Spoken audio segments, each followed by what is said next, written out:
Have you ever been in a car that was so fast you can barely comprehend what just happened?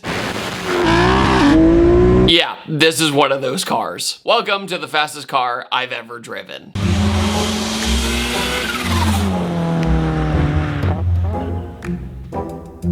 Today, ladies and gentlemen, we are in a Nissan R35 GTR. I know, might be a little bit of a snooze fest for most of you because the R35 has been talked about to death. Well, this one is much different. Why is that? Well, this is originally the 3.8 liter twin turbo V6, but it's been bored out to a 4.1 liter. So, you know, just a little bit of a difference. What that means, more fuel, more air, more horsepower. We also got a built motor, bigger turbos, an upgraded transmission, and a measly 1,800 wheel horsepower.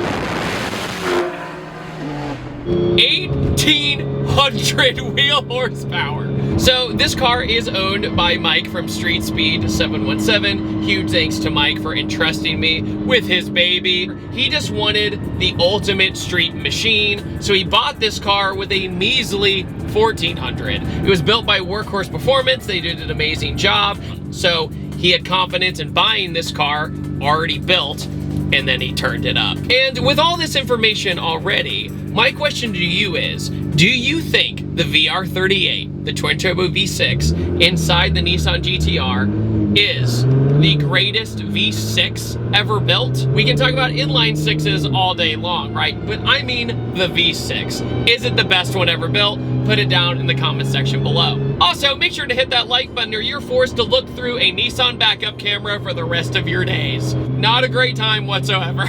Now, the engine is making so much horsepower that you have to wait in between acceleration pulls for 10 minutes because the oil has to physically get back to where it needs to be. That's how bananas this car is.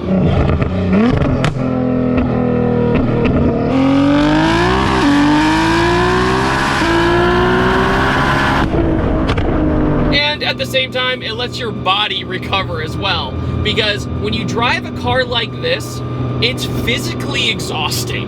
It's one of those things, your concentration level is so high, you just have to be on top of your game.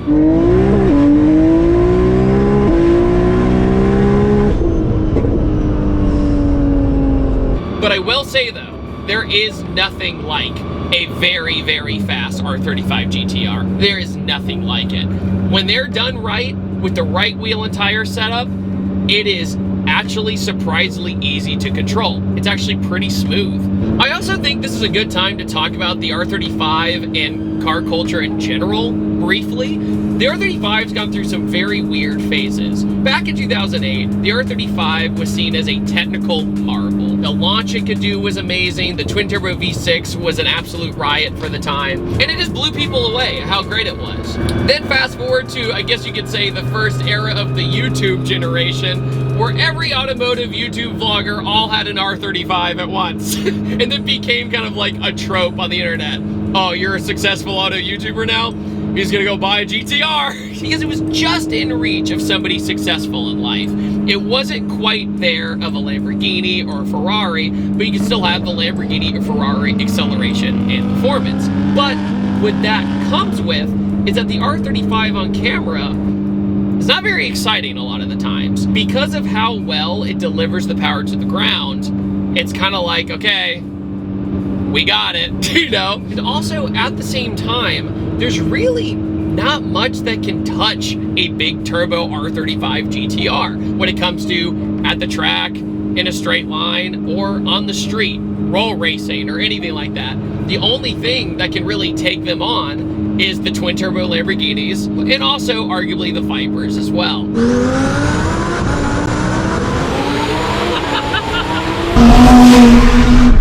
But the R35, its access to entry is actually the lowest. You can get a used R35 pretty cheap, and what's great, since they built this car for so long, is that the parts are all interchangeable. What actually makes the R35 kind of played out, that they built the same car for so long, is actually its biggest advantage as a tuner car. The history of it, everybody knows how to build these now, and that's what makes them such a force to be reckoned with. We do need to talk about the R35's interior, though. You still are paying a lot of money for the R35, right? Especially the second generation R35 with the facelift. They did make some subtle improvements to the car, right? They did. But it's still pretty cheap interior when it comes to the money. The Nismo GTR still has the best interior, but I do like that the facelift GTR came with the Alcantara suede wheel. That was a nice touch. But the big argument as well against its rivals, such as the twin-turbo Lambos and the Viper, is that you're doing all this with a 6-cylinder engine that's lower displacement as well. You're making so much horsepower out of the 6-cylinder that it's undeniably impressive. And this engine now has kind of a baby version that you find in the Nissan Z and the Infiniti Q50, even though everybody still wants to call the Nissan Z the 400Z, even though it's not called the 400Z, and they should have kept it as the 400Z. And I just drove the Nissan Z Nismo, and I'm like, no, just go buy a used GTR at this point. So the best way to drive this GTR is to put it down in the gear manually that you want as the starting point of your run. And typically you would think, oh, I need to manually go through the gears while I do this absolutely insane thing. No, the best thing to do with this much horsepower is just to hold on for dear life. Just get it to the gear you want with the manual gearbox. You know, you downshift, you get ready, you brace yourself, and you go for it, and you let the transmission do its thing. All right, here we go.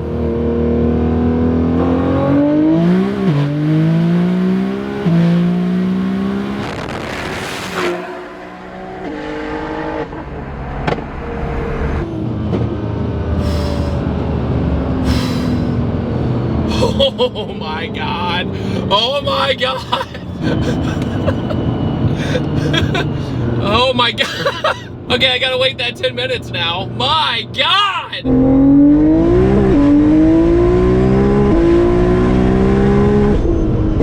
I feel adrenaline shooting through my body. Like, it is, oh my God, dude. It has been years since I have felt that. Oh my God, wow, what an incredible car. My legs are shaking. Ah, I got the shakes. My left leg is trembling right now, dude. Like I'm on the dead pedal like this. And it's joy, it's not fear. It's a holy shit.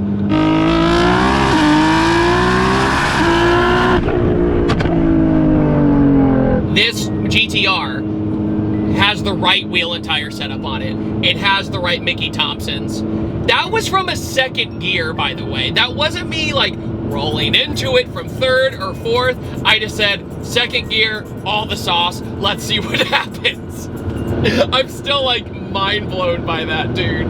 The GTR transmission is just so impressive. It's so impressive even to this day. Hope my GoPro stayed on.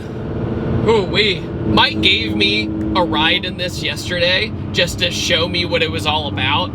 It's something else to drive it, dude. It is something else. This is officially the fastest car I've ever driven. I'm stuttering. This is the fastest car I've ever driven. For people who say the R35 is boring, even built ones, no effing way, dog. Like, this is insane. Oh my God, wow. This is what cars are all about, man. Getting that feeling of acceleration. All right, it has been 10 minutes.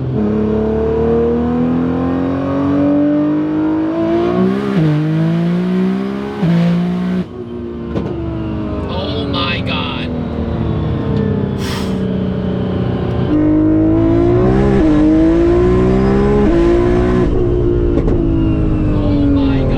You have to brake so much earlier than you think. You have to brake so much earlier than you think.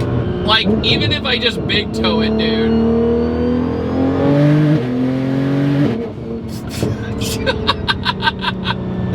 Insane.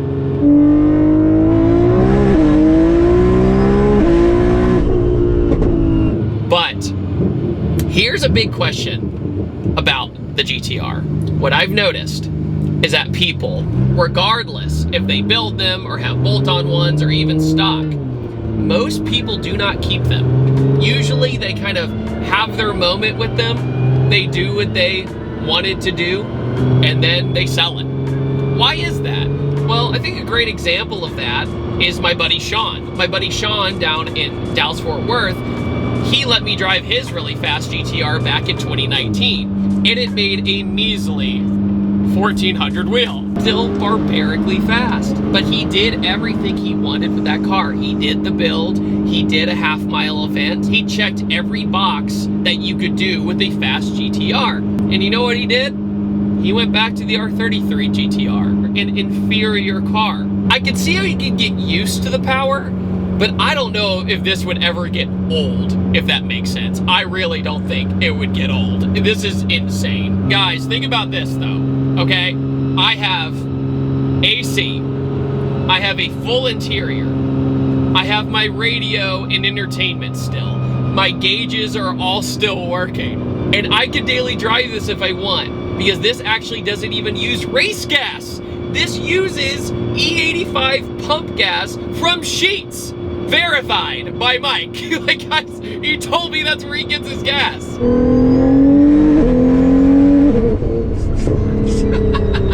Look, I just upshifted.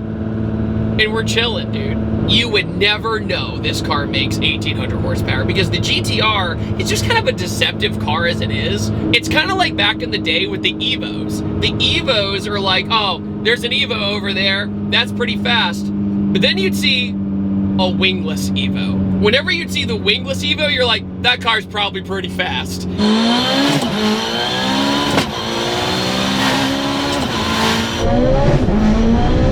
This is the same way with the GTR. If you see a wingless GTR on big meaty boys down low, you're gonna have a bad day if you're trying to race it. This car is basically undefeatable to almost every other tuner car in the world, and I can daily drive it.